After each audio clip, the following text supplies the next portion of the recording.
They laughed at me for years. Every family dinner, my sister-in-law Vanessa turned me into her favorite joke. She called me a gold digger, a lucky nobody, a woman who married up because she had nothing of her own.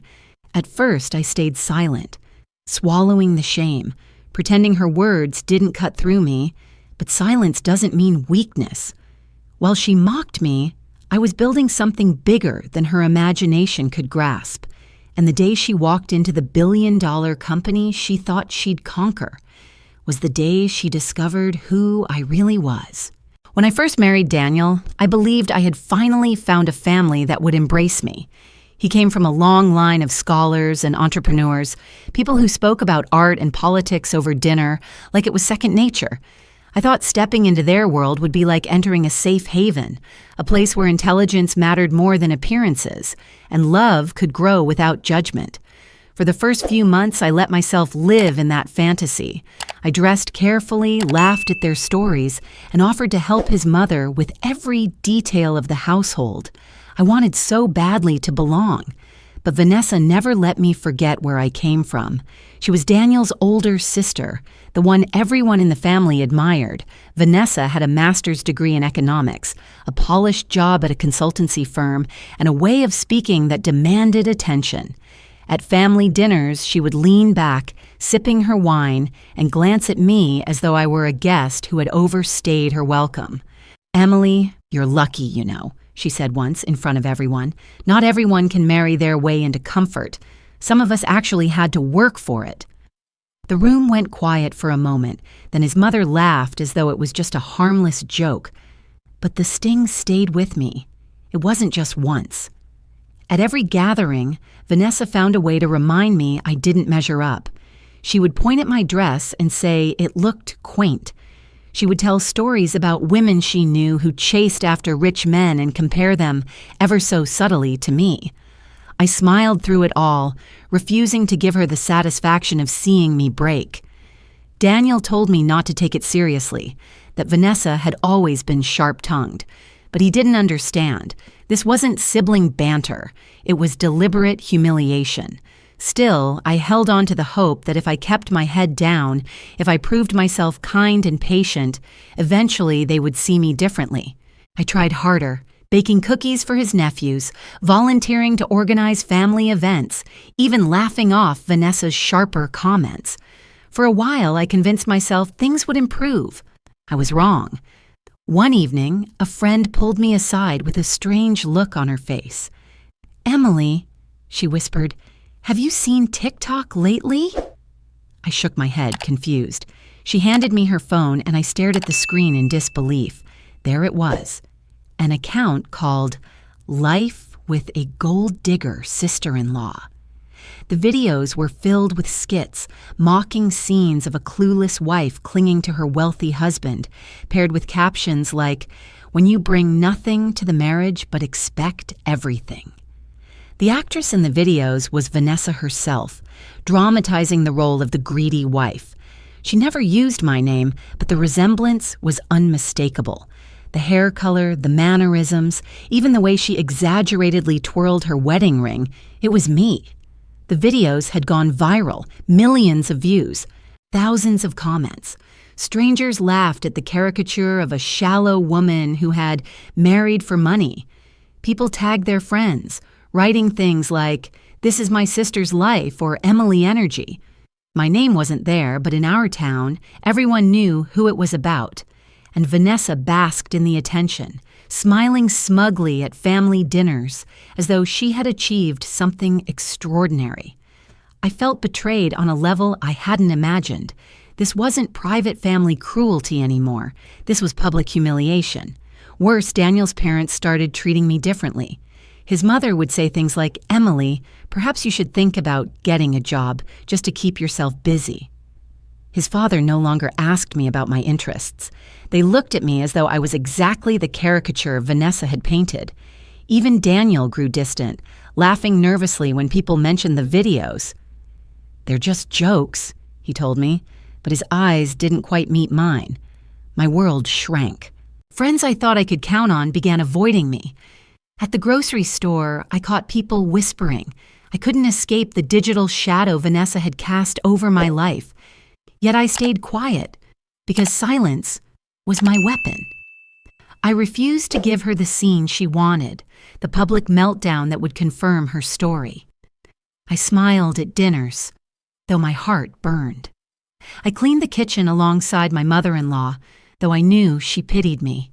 And every night I lay awake, staring at the ceiling, planning. Then one night, as I scrolled through my phone in the dark, a notification appeared. It was a direct message from an anonymous account. Just 6 words. I know you're not who they say. My pulse quickened. For the first time in months, I felt a flicker of possibility. A hint that maybe, just maybe, the game Vanessa thought she was winning had only just begun. I let myself disappear. For weeks after that anonymous message, I pulled back from every social platform, deleting old posts, letting my account sit dormant. To the world, it looked like defeat. Vanessa's followers celebrated, commenting that the gold digger couldn't handle the heat. My absence was interpreted as surrender, and even within the family, I felt the shift. My mother-in-law stopped making pointed remarks as though she no longer considered me worth addressing. Vanessa strutted at dinners with an air of triumph, toasting her own wit as if she had conquered me entirely. What they didn't know was that silence was never surrender. It was cover. I spent those weeks not sulking, but working. Every time Vanessa uploaded another video, I downloaded it. I fed her posts, her captions, her comments into an AI analysis program I had quietly developed years ago. The software broke down her patterns, the times she posted, the editing tricks she used, even the deceptive cuts where she spliced my voice from family gatherings into her comedy skits. Piece by piece, I gathered the evidence. She wasn't just mocking me. She was deliberately manufacturing lies, weaponizing technology to destroy my reputation. At night, while Daniel slept, I sat in my office, the glow of multiple screens reflecting off my glasses. Charts and timelines sprawled across the monitors. Every inconsistency, every falsified edit was highlighted in red. By the end of the second week, I had a digital map of Vanessa's cruelty, something I could one day use to dismantle the story she had built. And though my heart still ached, the pain was no longer raw. It was sharpening into resolve. What Vanessa couldn't imagine was that she was fighting a shadow of me, the version she believed existed, a helpless woman who had stumbled into wealth. She had no idea who I really was. Before Daniel, before the marriage, before this family, I had built something extraordinary in secret. A venture fund disguised behind shell companies, quietly injecting capital into the most promising technology startups in AI, blockchain, and digital media. I had learned early that anonymity was power, that true control came from being invisible while the world danced to your investments. The truth was, while Vanessa mocked me for having nothing, I was one of the silent architects of the very platforms she adored. The influencer agencies she worshipped. I had seeded them in their infancy. The blockchain company she once bragged about investing in, I was its primary backer, holding controlling shares through layers of private entities. My signature was everywhere, written in financial code, invisible to those who didn't know where to look. I remembered a particular dinner where Vanessa gushed about a rising content house that was changing the face of digital media. I'd smiled quietly, sipping my wine, because what she didn't know was that my fund had purchased a 30% stake in that company 6 months earlier. She was glorifying my investments without ever realizing she was praising me. The irony was intoxicating. The same industry that gave Vanessa a platform to humiliate me was one I controlled from the shadows. She was dancing on strings she couldn't see, and the more she performed, the tighter I wound the threads. But the real revelation came one morning as I scanned my portfolio updates. A major AI firm I had invested in was hiring aggressively, expanding into new verticals. Curious, I pulled up their recruitment database. My chest tightened as I scrolled through the applications. There it was, Vanessa's name, bold and smug, attached to a glossy resume. She had applied for a senior role, eager to prove herself in the very industry she claimed I knew nothing about. I sat back, stunned for only a moment before laughter bubbled up from my chest. Of all the companies she could have chosen, she had picked the one I had the most influence over. I wasn't just an investor there. I was the controlling shareholder, the one who signed off on strategic hires. The irony was perfect. Vanessa thought she was stepping into a new chapter of her career, ready to show the world she was more than a loud mouth with a social following. She believed she would command respect, that she would finally overshadow me in a tangible way. But she had no idea that every decision in that company ultimately flowed back to me. I stared at her application, my mind racing with possibilities. I could reject her outright, humiliate her privately, or I could let her in, let her climb just high enough before pulling the ground out from beneath her. 1,000 strategies flickered through my thoughts, but one thing was clear. The game had changed. Vanessa believed she had cornered me, that my silence was proof of her victory. She was about to learn that she had only been playing checkers, while I had been building a chessboard of my own. And this time, the world wouldn't just watch her laugh at me, they would watch her fall. I didn't reject Vanessa's application. Quite the opposite. I made sure it sailed through every checkpoint. The recruiters flagged her resume as impressive, but I knew it was my quiet nod that ensured she advanced. I watched her name move through the system, stage by stage, each approval disguised as merit but carefully engineered by my hand. It was like laying down a red carpet for her, one that led straight into my trap. The company was piloting a new interview format, something Vanessa had bragged about online. AI-driven interviews where candidates spoke with lifelike avatars that adapted in real time, measuring everything from tone to micro-expressions. Vanessa thought she was ahead of the curve when she boasted about her ability to outsmart AI, but she had no idea who had helped fund the technology itself. I made sure her session was selected for a live-streamed training module, broadcast to every employee across divisions as part of an internal showcase. The day of her interview, I sat in the control room with the engineers, my presence hidden from her.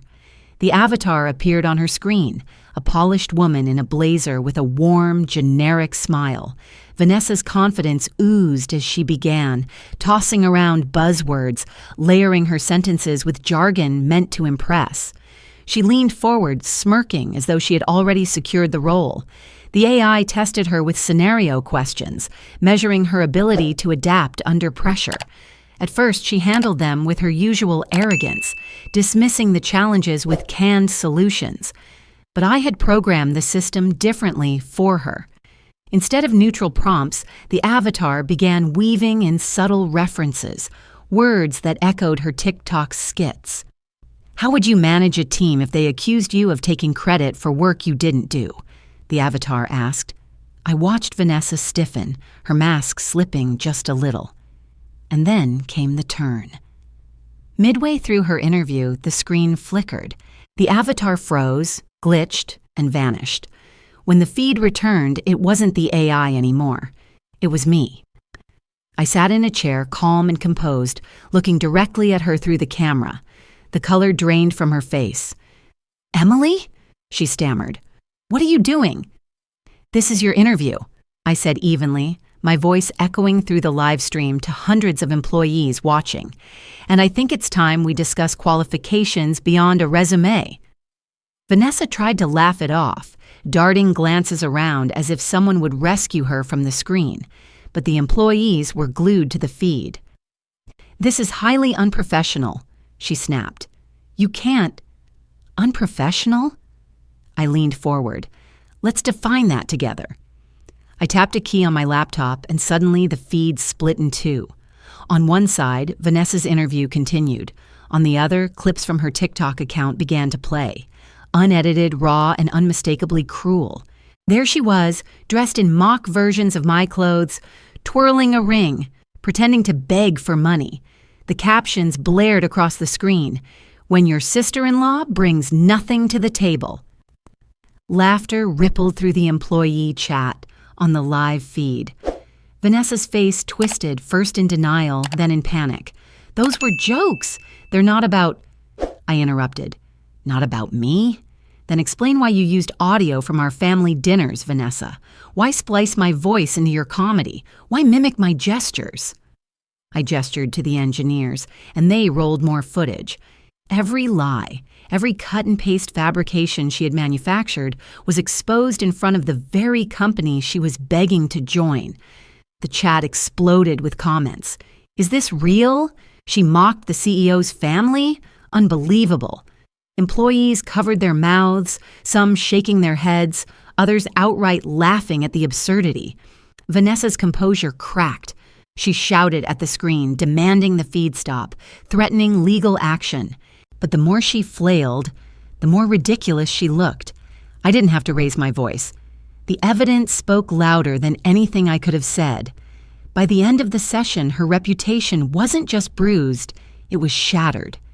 The employees who had once been strangers now saw her for what she was, a bully, a fraud, a woman so blinded by her own arrogance that she weaponized cruelty as entertainment.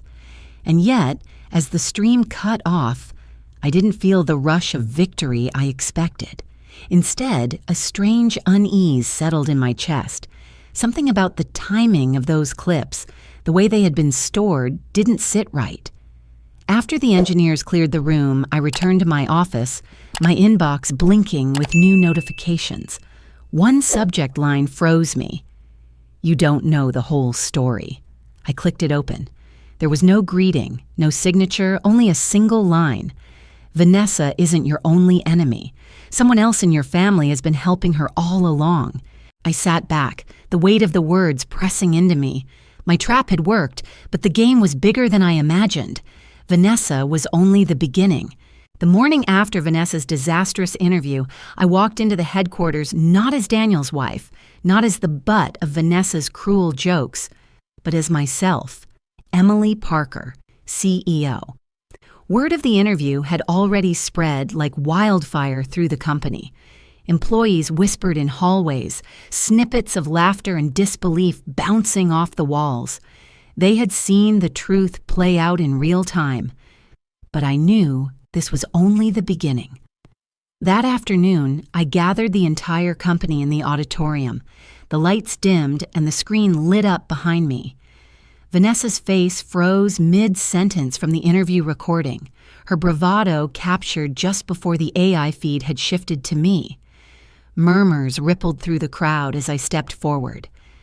"For years," I began, my voice steady, "I allowed myself to be underestimated. I let people define me as less than I was because I believed silence was strength. But silence, when met with cruelty, only feeds arrogance. Today, you saw what arrogance looks like." I gestured to the frozen image of Vanessa. "This is what happens when mockery replaces merit. This is what happens when someone believes humiliation is power." The room was silent, every eye fixed on me. For the first time, I wasn't just a CEO hidden behind investment papers and boardrooms. I was the woman who had been mocked, who had been doubted, and who was now standing unshaken. The recording of Vanessa's interview was officially released as part of an internal case study on ethics, but the digital world is never confined. Within hours, someone clipped it, uploaded it to LinkedIn. From there, it spread like wildfire across Twitter, TikTok, YouTube. The hashtags piled up. Interview from hell, a gold digger exposed, arrogance downfall. HR professionals turned it into a podcast episode about workplace toxicity. Career coaches dissected Vanessa's arrogance frame by frame, calling it a masterclass in self-destruction. By the end of the week, the video had racked up millions of views. Vanessa's name became shorthand for hubris. Recruiters joked about adding, "Don't pull a Vanessa" to their guidelines. Her carefully cultivated online presence crumbled under the weight of memes and ridicule. At family dinners, the shift was palpable. My mother-in-law, who once laughed at Vanessa's barbs, now avoided her gaze. Friends she flaunted on Instagram unfollowed her in droves. Even her firm issued a statement distancing themselves, claiming her behavior did not reflect their values. Cancel culture had come for her, and it did so mercilessly. I didn't have to lift another finger. The internet was its own executioner. Strangers who once believed her jokes now mocked her downfall. I watched as Vanessa, who had reveled in public humiliation at my expense, found herself drowning in it. Daniel was quiet through it all, torn between relief and unease. He stood by me, but I could feel the tension in his silence. "You destroyed her," he said one night, his voice low. "Was it worth it?" I turned to him, meeting his conflicted eyes. "I didn't destroy her," I replied. "She destroyed herself. I just let the truth be seen." Still, I knew he was right in one way. This wasn't just a victory, it was a reckoning. And reckoning always came with consequences. One evening, as I prepared to leave the office, my phone buzzed with a notification. Someone had tagged me in yet another viral clip dissecting Vanessa's downfall. I sighed, slipping the phone into my bag when I heard the intercom buzz from my home security system. "Emily!" The voice was faint, cracked with desperation. I froze, then pulled up the camera feed. There she was, Vanessa, standing on my doorstep. Her hair was disheveled, her once perfect makeup smeared. And then, to my shock, she dropped to her knees. "Please," she begged, her voice trembling. "Please, Emily, I can't take this anymore. Everyone has turned on me. My friends, my colleagues, even Mom. I have nothing left. You've made your point. Just end this." I stood at the monitor, staring at the woman who had mocked me for years, who had laughed while tearing me apart in front of the world. And now she was broken, begging at my door. For the first time in years, she wasn't the predator. She was the prey, and the power to decide her fate was in my hands. In the weeks following Vanessa's collapse, I became something I had never expected, a symbol. Articles praised me as the silent strategist, the woman who turned humiliation into fuel and built an empire in the shadows. Headlines read, "From mocked wife to billion-dollar CEO."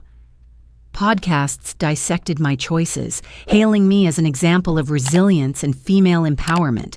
Strangers wrote messages thanking me for proving that women didn't have to scream to be heard.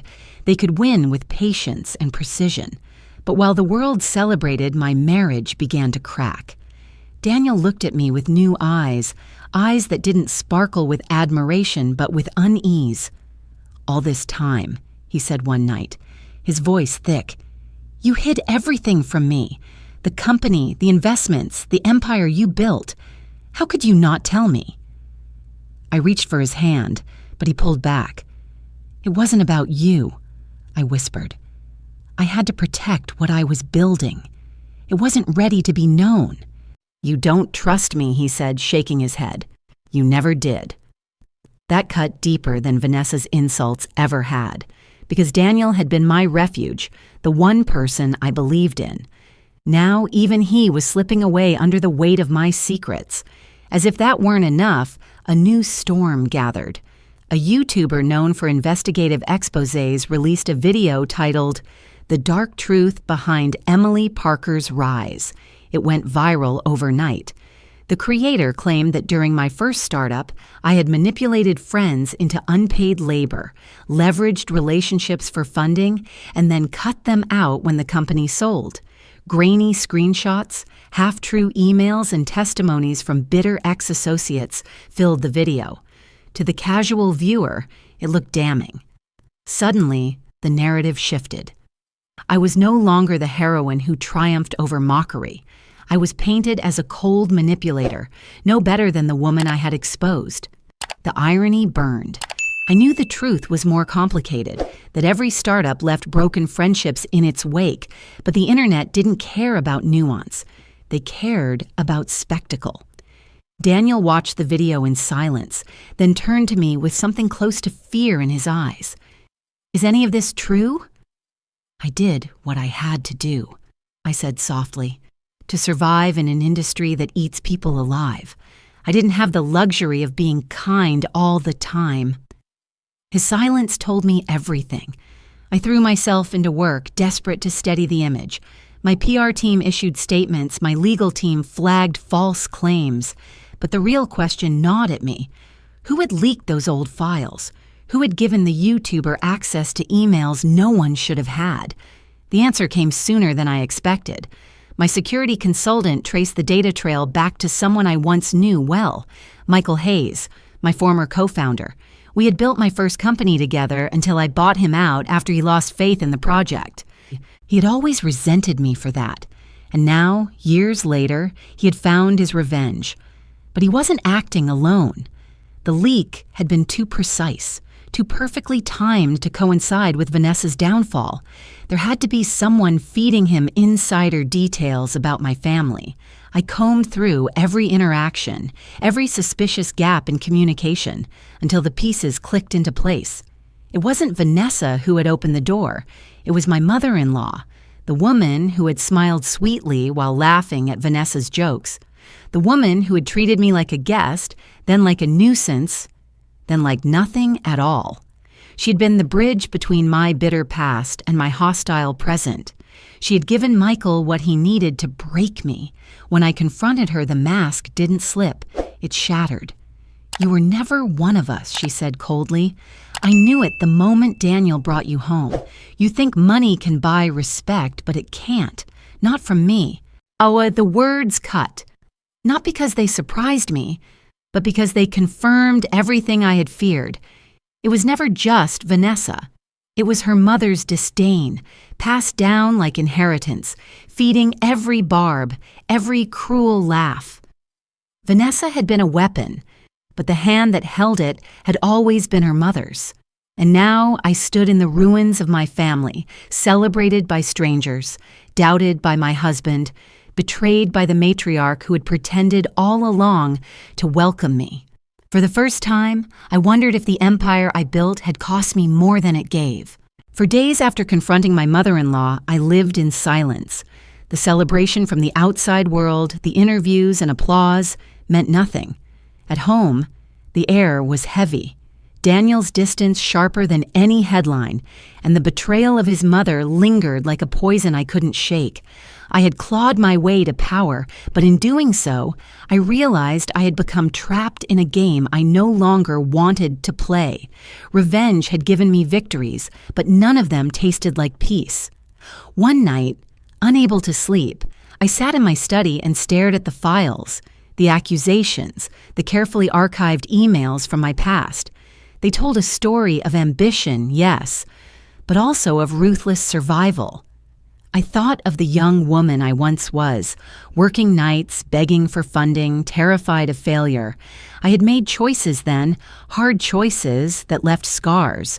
And while I had spent years burying them, hiding behind silence and strategy, I knew now that the only way forward wasn't to keep concealing. It was to reveal. The next morning, I called a press conference.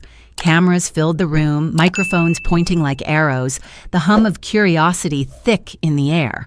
Vanessa was there too, dragged into the storm by her own notoriety.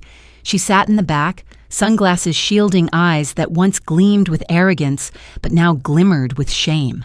When I stepped onto the stage, the chatter quieted. I didn't bring notes. I didn't need them. "I am not perfect," I began, the words steady but raw. "And I won't pretend to be. When I built my first company, I made mistakes. I hurt people who believed in me.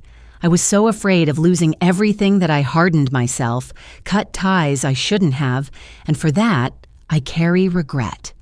But I will not carry shame, because every choice, even the flawed ones, was made with one goal: to survive in a world that did not want me to succeed." The cameras clicked furiously. I pressed on. Yes, I built an empire. Yes, I concealed it. And yes, I let my silence be mistaken for weakness. But let me be clear. Silence is not surrender. Silence can be a shield, and it can also be a weapon. I didn't speak then because I was building. I speak now because I am done hiding. I paused, scanning the room, then locked eyes with Vanessa at the back. I will never apologize for refusing to kneel to lies. To those who mocked me, who painted me as nothing, I say this: I am not nothing. I never was. A hush fell over the crowd. Vanessa shifted in her seat, then slowly, almost imperceptibly, lowered her head. For the first time, she didn't fight, didn't sneer, didn't roll her eyes. The small gesture was an acknowledgement, a quiet surrender. When the conference ended, I felt lighter than I had in years. The headlines that followed weren't just about triumph or scandal, they were about humanity. Emily Parker breaks silence, admits past, redefines strength. People didn't just see a billionaire CEO anymore. They saw a woman who had bled, fought, erred, and risen again. At home, Daniel waited. For the first time in weeks, his gaze softened. "You should have told me," he said quietly. "I know," I whispered, "and I will never keep the truth from you again. No walls, no masks, not between us."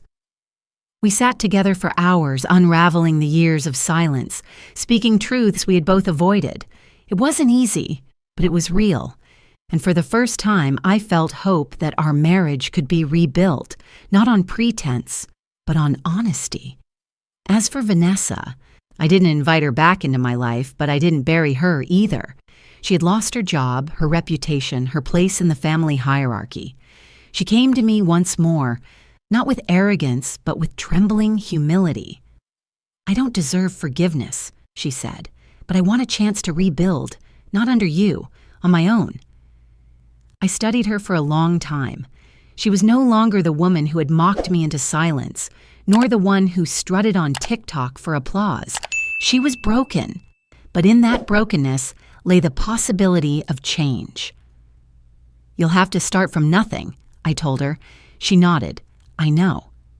And so I let her go, not as a sister-in-law to torment me, not as an enemy to destroy, but as a woman forced to carve her own path from the ashes of her downfall. What she made of it would no longer be my concern. Weeks later, as I prepared for a keynote address, I stood before the camera, ready to close a chapter. The audience waited, thousands online and in person. I took a breath and looked straight into the lens. I've learned that power is not about destroying those who wronged us. It's about choosing what to build from the ruins. I was betrayed, humiliated, underestimated, but I am still here. And now I ask you, if it were you, if you had the power to end your enemy or give them a chance to rise again, what would you do? The silence that followed was heavier than applause. Because it wasn't just my story anymore. It was a question only they could answer. And with that, I closed the book on the life that had been written for me and began writing my own.